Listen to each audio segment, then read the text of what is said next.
we get lots of questions about epidurals, lots of myths, and we will want to bust some of those myths. Okay, I'm not going to say bust. Okay, but I think, okay, so I'm trying.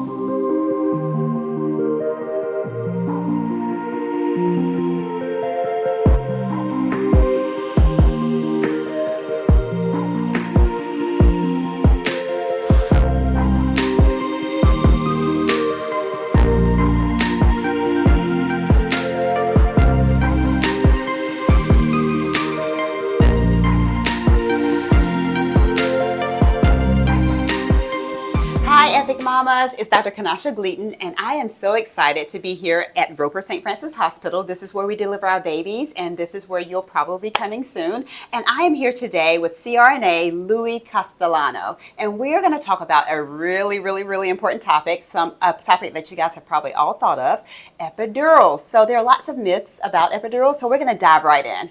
So Louis, thank you so much for being here with us today. Yeah, so you guys are really busy over at St. Francis, and I know you get a lot of these questions, so we're just going to jump right in. So first, tell us a little bit about how an epidural would work.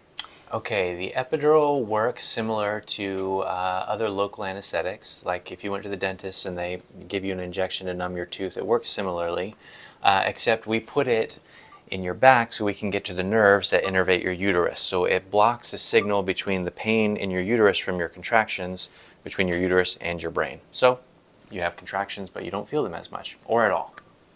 That sounds lovely. Yes. Yeah, makes sense. It's very important. Yes, so can you tell us about whether there are any side effects or risk associated with epidural placement? Yes, as you know, there's risks with everything we do in the medical field, and we will go over these thoroughly when you come in, so you feel good signing informed consent. The risks include nausea, headache if we go too far with the needle, and I always tell my patients, I know that sounds scary, but it's very rare, but we tell you all the risks anyway. So nausea, headache if we go too far with the needle. If somehow you got too much medicine, it can affect your breathing muscles if it goes too high, and you can feel a little short of breath. Other than that, infection, bleeding, and rarely some women get a sore back for a few months. So I want to clarify, all these are very rare. Usually the epidural goes just fine, and you get some good pain relief. I'm glad you brought that up because I feel that I sometimes see patients back a couple of months later or even a year later and they say, gosh, you know, I got that epidural. I should not have gotten it because now I have chronic back pain. Is that really true? Because I feel like so many patients get epidurals and so many patients who don't get epidurals still have back pain. Just the, I guess the mechanisms of pregnancy and carrying a baby in general, poor posture. Yes. There's so many reasons why folks may have chronic back pain. Yeah, when we put an epidural in, we use a relatively small needle, and it does go through some of your tissue, obviously. I'd say there's a very small percentage of women that do have pain where the epidural was placed, and we usually recommend taking an anti-inflammatory, taking some Motrin or something like that for a few months. You know, well, hopefully not a few months, but sometimes it does last a few months and then goes away. But typically you can't get like a musculoskeletal back pain from an epidural placement, just because we don't go near those areas or disturb those tissues. Yeah. So if you had an epidural and it's a year later or so and you're still having pain, maybe check with your primary care doctor. Like I said, it could be a lot of other reasons why you're having chronic back pain and you're suffering in silence, and it could have nothing to do with the epidural. I'm glad you bring that up as well because I also think about a lot of patients ask about low blood pressure. A lot of them get an epidural and they feel that their blood pressures drop and then they're concerned about the baby. Can you speak a little bit to that? Yeah, absolutely. That's a concern of ours as well. I'm very conscious of your blood pressure when we're getting ready to put the epidural in. And the first side effect that I mentioned was nausea. When your blood pressure goes down, that's what can make you feel nauseous. So you'll hear us ask you several times, please let us know if you feel nauseous or if you feel lightheaded. And if I know that your blood pressure is already running a little on the low side, we're just less aggressive to keep your blood pressure in a good spot. And everybody, we give IV fluids before we do the epidural to keep your blood pressure in place. So we're very attentive to it. We also have medications usually in our pocket to get your blood pressure back up if it does drop a little bit. So like with a lot of things we do, there's just side effects that we need to work around, and we've done these and a I lot. also see that usually we're able to correct the blood pressure like you said, and it's not a big deal. It can seem scary in the moment, but most often those medicines do a great job of bringing your blood pressure back up. Yeah. So I have another question or a myth that I hear a lot. So can patients become paralyzed from epidurals? That's a big one. That's a big one, yeah, that's an important one. The hard answer would be yes, but very quickly I gotta say it's incredibly unlikely and the provider would be very negligible. There are just a small handful of us that do epidurals here for the OB team, and we're all very comfortable doing them, and we know that when we place it, I'm going to spin this way so you can see my back, your spinal cord ends about right here, and we are placing your epidural here. So we're below where your spinal cord ends, and also an epidural needle doesn't go deep enough to hit your spinal cord. We're staying on the outside of the dura. It's called an epidural above the dura. So Gotcha. we'd have to be really off course to put you in any jeopardy. Gotcha. So, of course, like if the epidural is not going deep enough to get the spine and it's much lower than the spine, the chances of becoming paralyzed are very rare. I'd say almost zero. I've never seen it. Yes, and I've been working a long time. All right, so the next question. A lot of patients want to maintain their mobility. They want to move around and bounce on the birthing ball, but yet they don't want to be uncomfortable. They want their contractions to go away. Yeah. So many patients ask about a walking epidural. Can you speak to that and whether that's a thing? Sure. From what I understand, the walking epidural was a thing maybe a couple decades ago, but here, when we numb your pain nerves, we incidentally also numb your movement or your motor nerves, and that causes your legs to be heavy or a little weak. So it's been our practice not to have you up and walking around because your wrists are falling, and that can just complicate everything. So Absolutely. we do not do walking epidurals here, but we try not to have you totally numb, and most people do have pretty good mobility, so you're able to adjust in the bed and move easily, but just not walk. Yeah, no, I think that's great. Now, what about this? How long does it take for an epidural to take effect? A lot of women are scared that they might wait too long and then they won't get any benefit from the epidural. Yep. Here at St. Francis, we do have a dedicated OB team, so usually by the time you call, we're there within 10-15 minutes, and we have the epidural placed in another 10 to 15 minutes, and then it takes about 10 to 15 minutes for the epidural medicine to actually kick in. Gotcha. So once we get in there and we get your epidural placed, usually in 10 minutes you're feeling some pretty significant relief. Gotcha. Yeah. Yeah, I remember when I got my epidural, I was amazed. Like, I feel like 1 minute I was like really uncomfortable, and the next minute I was like so comfortable. It was just amazing. Yeah. So I think epidurals are an amazing thing. They're incredible. And sometimes Yes. it does kick in 5 minutes, and Yes, you're yes. like, did you feel that contraction? And they're like, Yeah. what contraction? You know. So. Yeah, it's a completely different experience. So I think we've talked about a lot of things today. One, I want everyone to understand that epidurals are safe.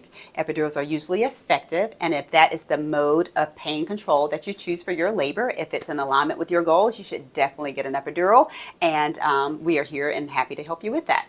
So this is part one, guys. We're going to have part two as well at a later visit where we actually go through with Louis how we actually place an epidural. And he'll show you some of the tools that he uses to make sure your pain is controlled. Okay? Thank you guys so much for joining us. Thanks, Louis. My pleasure.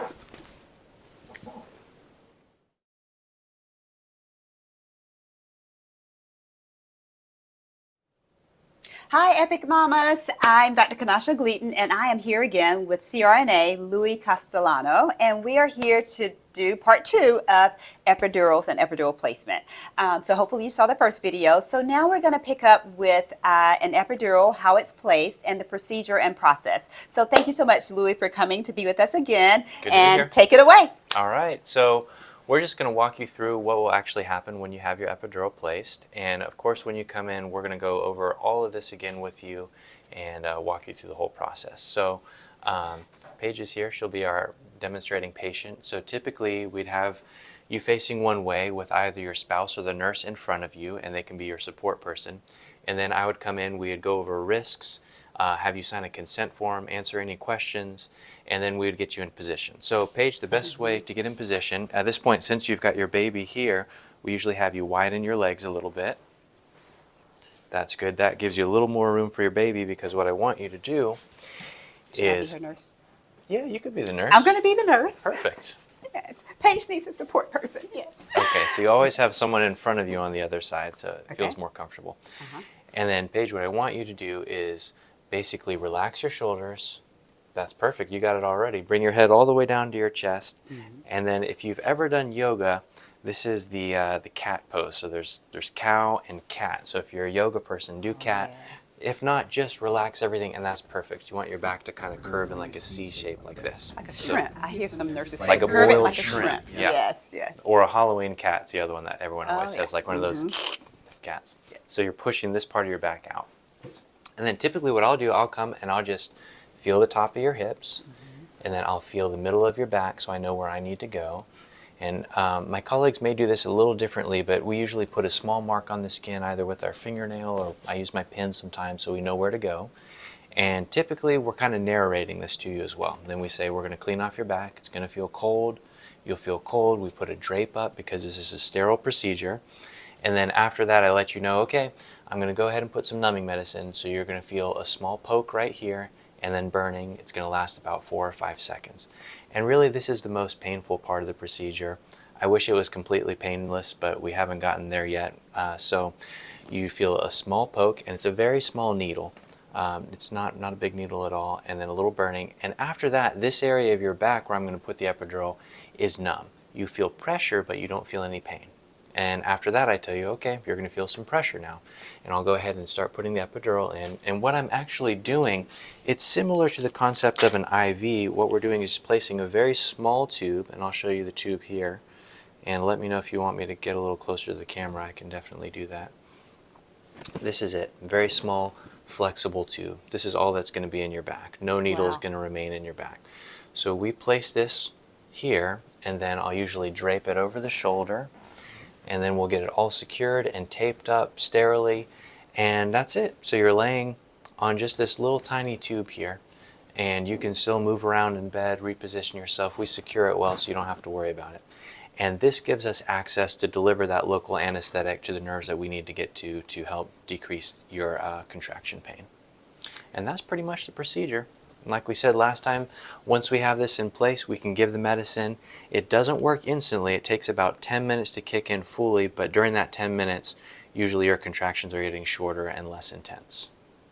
Perfect. Yeah.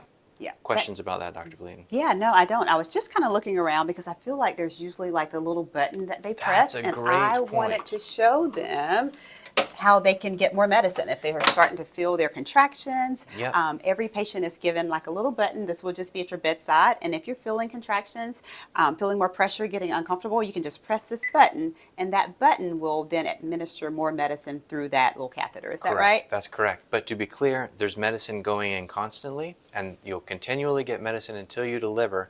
But some people do need a little supplement, a little extra dose, so you can hit that button. And we always say hit the button, and definitely let your nurse know if you hit the button. That way they can come and assess you, maybe reposition you so we get the medicine to the right spot. Yes. So the button is your friend. Yep. Okay? Hit the button. Good point. Excellent. All right. Anything else we left out, Louie? I think this was great. This is a great overview Yeah, of I think it was epidural nice. placement, and hopefully this has relieved some anxiety and fear so that you feel comfortable if that is your choice for pain control, choosing an epidural. And you may even see Paige, or you might see Louie over there on labor and delivery. Yeah. Thanks so much. Have a great day, guys. Thank you.